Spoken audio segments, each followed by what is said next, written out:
வணக்கம் மக்களே, நாங்கள் இப்போ தெங்கு மரடா வந்திருக்கோம். தூங்கி எந்திரிச்சு வெளியே வந்து பார்க்கும்போது தான் தெரிஞ்சது, இந்தியாவில் இவ்வளவு அழகாக ரம்மியமான இயற்கை எழில் கொஞ்சம் ஒரு கிராமம் இருக்குதான்னு பெரிய ஆச்சரியப்பட்டு போனோம்.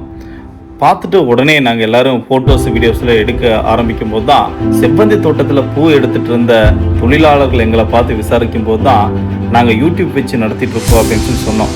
அப்போது எங்களுக்கும் ஒரு முக்கியமான கோரிக்கை இருக்குது தம்பி, அதையும் உங்கள் யூடியூப் சேனலில் போடுவீங்களான்னு கேட்டாங்க. அவங்களுடைய கோரிக்கை என்னன்னு சொல்லி நம்ம கேட்டுடலாங்களா? நட் சென்டரில் நாங்கள் இருக்கிறோம். மிருகத்தோட நாங்கள் ஒத்துழைச்சு இருக்க முடியுமா? இது அப்போ இருந்தோம், இப்போ இருக்க முடியல. ரொம்ப கஷ்டத்தில் தப்பா இருக்கிறோம். மிருகத்தோட ஒத்துழைச்சு எப்படி இருக்குது? காலை சாயங்காலம் நைட்டு 6 மணிக்கு வீட்டுக்கு போனால் வெளியவே வர்றதில்லை. உள்ளேயாவது வீட்டுக்குள்ள இருக்கிறோம். பன்னி, குரங்கு, என்ன இந்த எல்லாம்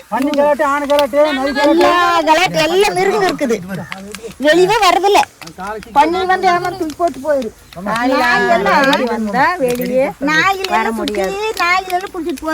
வீட்லயே வந்து நாயெல்லாம் தூக்குது. நம்ம வெளியே வர்றது என்ன பண்ணல? கஷ்டப்பட்டு அந்த ஊர்ல வாழ்றது.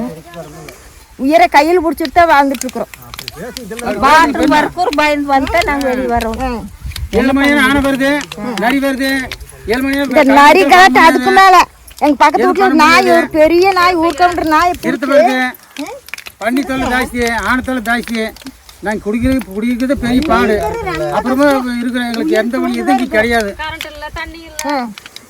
அப்ப பஸ் லேட் ஆகி வந்தா பயம் பிடிச்சிட்டா ரோட்ல வரோம். நைட் பஸ் வந்தா ஆன வருது, என்ன பண்ணி முடியும்?